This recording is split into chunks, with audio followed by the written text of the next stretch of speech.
Hello math learners, so for today's video we are going to proceed in lesson 3 in statistics and probability, and that is all about the normal distribution. So maybe I don't promise that I'm going to discuss both two sub-lessons of this under this lesson in just one video. So maybe probably that is only one sub-lesson or both of two. Okay, let us start. So, before we proceed in our first sub-lesson, so let us define first the normal distribution. So, when we say normal distribution, so the normal distribution is just one of the distributions to be discussed in this course. It is also considered as the most important distribution in statistics because it fits many real-life situations. Okay, paano po natin masabi? Mamaya, explain natin. This lesson will bring us a deeper understanding of the normal distributions and characteristics. So, if you still remember your mathematics 10 teacher, your mathematics 10 lessons rather, or if you still remember, for who are those already watched my introductions of probability in my video, I already explained that probability you need to analyze and your imagination. Okay? Next. So, yan. Na-proceed na tayo. We have properties of normal distribution. So, number 1, the graph is continuous curve, has a domain this, or maybe like this. Here. So, maybe that's greater than A or right. Greater than A or less than A. Okay. So where A is the possible outcomes. No. It's a number that has a corresponding area. This means that X may increase or decrease without bound. Second one is the graph is asymptotic to the X-axis. The value of the variable gets closer and closer but will never be equal to 0. So, what does it mean? So, in graph kasi, in the normal curve, so ganito po ang itsura yan. Sorry, ang pakit ng ano ko. So, ganito yan. Ito yung, let us imagine this is your X-axis. Okay? This is your X and Y. So, yung sinasabing curve, this is your normal curve. So, napapansin nyo, hindi po siya nag-intersect. Sabi asymptotic. They meet, but they can intersect. Okay? So, as the X gets larger and larger in the positive direction, the tail of the curve approaches but will never touch the horizontal axis. Kung kanina, ganito nga, pinakita ko. Kasi ganyan. Okay. Yung ganito, tapos ganyan. Hindi siya yung tail niya. So, but never touch the horizontal axis. The same thing when the X get larger and larger in the negative direction. It's maybe both sides of them. Okay? So, wait. Next, the highest point of the curve occurs at X is equal to this symbol, or that stands as the mean. This is the mean, huh? The mean indicates the highest peak of the curve and it's found at the center. Okay, mamaya pakita natin part na yan. Take note that the mean is denoted by this symbol and here, and the standard deviation is denoted by this symbol. So, alam niyo na siguro to, I already discussed this in my previous video. The median and mode of the distribution are also found at the center of the graph. This indicates that in a normal distribution, the mean, median, and mode are equal. 4. The curve is symmetrical about the mean. This means that the center will balance proportions when cut in halves, so 50-50%. The total of this graph is 100%. May computation tayo dito actually. Kaya, ayun, tutok lang. Walang kukurap. So, yan, this is total of 100 and the halves of the graph consists of, syempre, divide nyo sa 2, 50%. 5. The total area in the normal distribution under the curve is equal to 1, or in percentage that is equal to 100%. Since the mean divides the curve into halves, 50% of the area is to the right and 50% and to its left, having a total of 100% or 1. We have properties of normal distribution. So in general, the graph of a normal distribution is a bell shape. So ito nga, pinakita ko na kanina yan. Here. So note that each inflection point of the normal curve is one standard deviation away from the mean. Let's say, as you can see from here, from the mean, this is the mean, ha? Okay, this is your mean. Now, as you can see the gap from here, that means that the standard deviation from the mean is 1. As you can see in this given graph, ha? Next, properties of normal distribution. So, another one. So, meron po tayong indication. So, pag ganito, this is the total of, this is the measures of 68.3%. Ito naman, 95.4%. And in standard deviation 2, so this is your possible percentage. Okay? Ito naman, kapag isa lang, 34.15%. Kapag tatlo, that is 49.85. Kapag anim naman pinagsama nyo, that is 99.7%. Okay? So problem number 1, a continuous random variable x is normally distributed with a mean of 45 and standard deviation of 6. Illustrate a normal curve and find the probability of the following. So this, as you can see, we have 68.3%. That is between 39 and 51. So ngayon, your mean is 45 and your standard deviation is 6. So since the area covered is one standard of the deviation to the left and to the right. So kasi sabi nga natin, this area consists of 34.15%. At ngayon ay pinagsama nyo. Okay? Nasa introduction pa lang tayo, wala pa tayo sa Z-scores, ano? So, ito naman 97.55 between 33 and 63. It has the standard deviation. Wala siyang specific standard deviation kasi this is from the right side. This is consists of standard deviation of 3. As you can see in the property, 49.85 kapag ang standard deviation ay 3. Okay? Kapag dalawa is 47.7, now you are going to add, that is equal to 97.55. Kapag between kapag dalawa ang pumapaligid or ilan man ang pumapaligid, basta it has the middle, you are free to add. Okay? Kapag ganito, you are going to subtract. So, the total of this is 100. Paano po naging 50%? So, 100%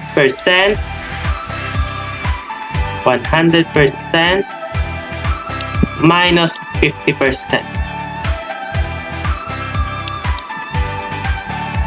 So, ito lang din yun. Okay? Next. Kapag ganito ang given, na kayo? Magsusubtract na kayo. Kapag between, pwede pa mag-add. Ngayon, ganito, paano po natin ako yung 15.85? So, since ito yung niya, from 39, ito yung sa graph nyo. And as you see, from the mean, and from this, that is consists of 50%. Ang hinahanap, yung area from this. So, yung probability. So, we have 15.85%. So, maybe, tuloy na rin natin. So, So next, let us proceed to lesson 3.2, the standard normal distribution. So we have Z-tables and Z-score.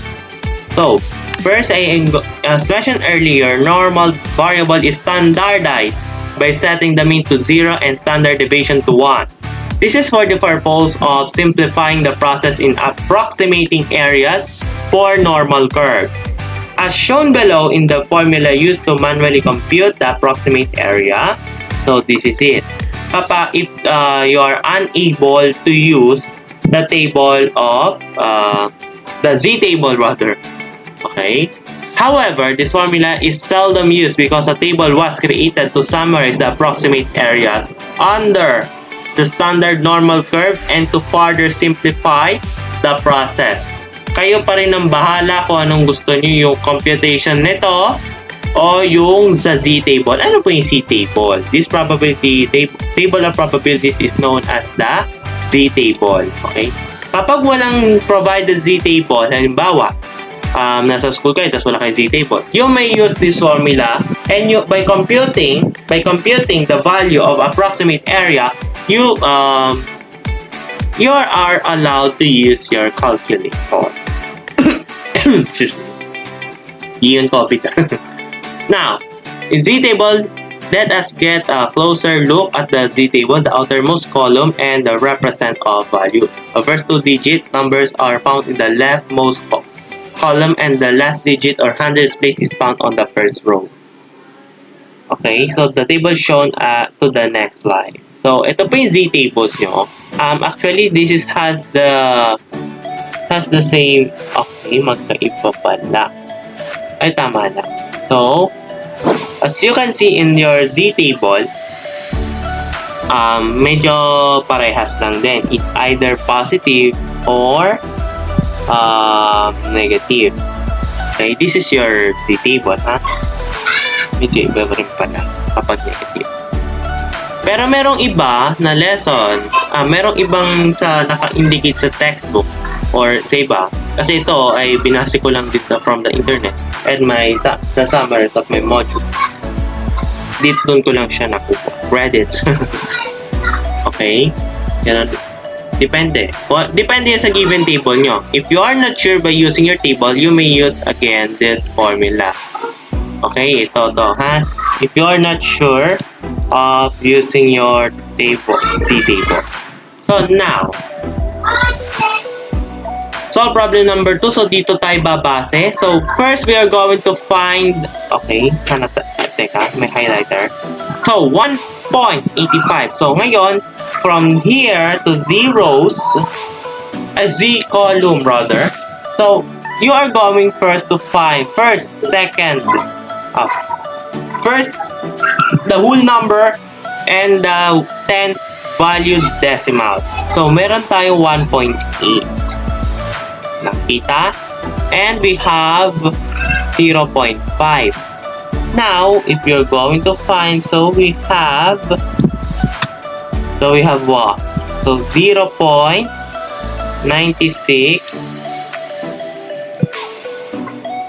So ayan. So we have 0.9678. Okay? Kung ko-convert ko siya as percentage, that consists of 96.78%. Lipat nyo lang. Okay? Next, 2.09. So ito yung una natin. So ito na. Pero na tayo.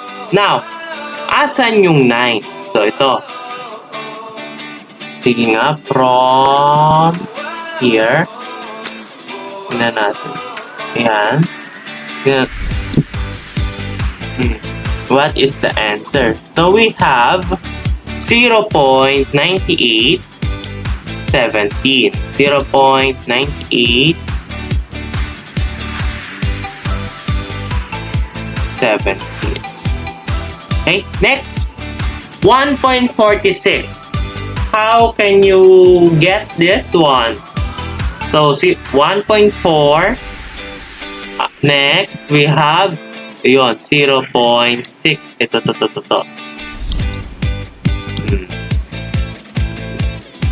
So, we have 0.92. 0.92 and 79. So, or 9,279, 10,000. Kung ayaw nyo lang i-shortcut, ha? So, 3.31. So, 3.31. So, 3.3 and 1. So, we have 0.9995. 999. Okay.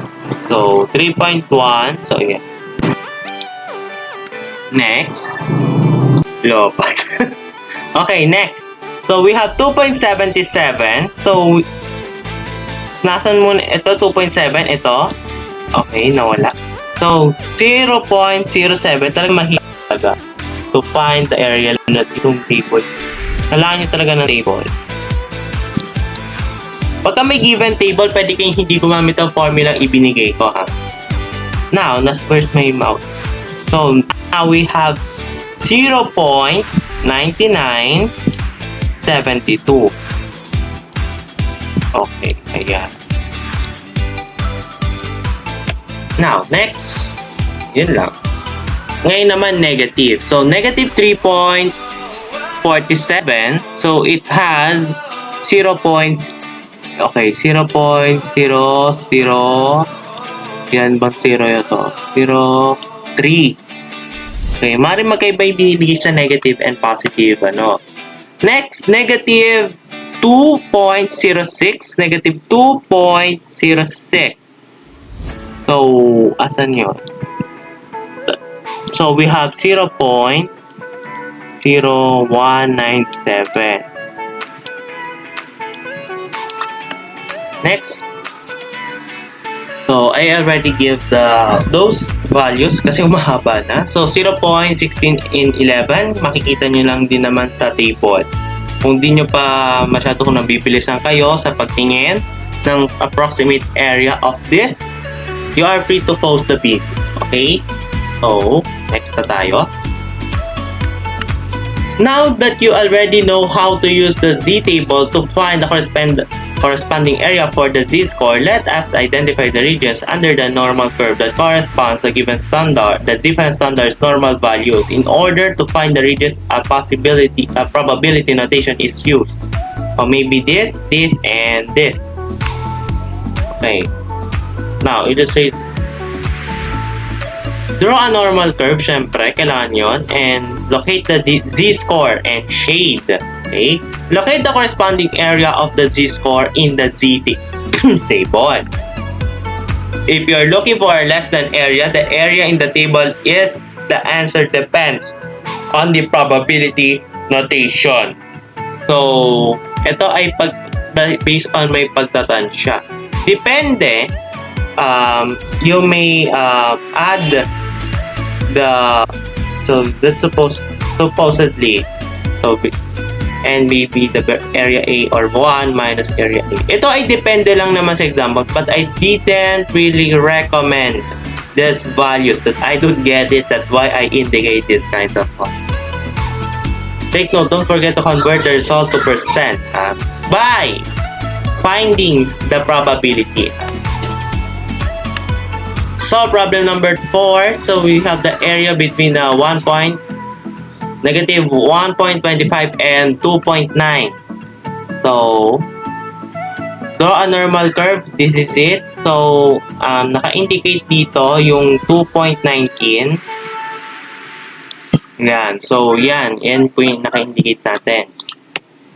Locate the corresponding area of the Z-scores on the table. So, kung tingnan nyo na yung table mismo, doon sa meron, kung na-screenshot nyo man yung table. So, negative 1.25 has a corresponding area of 0.1056, and we have the corresponding value of 2.19 has a corresponding area of 0.9857.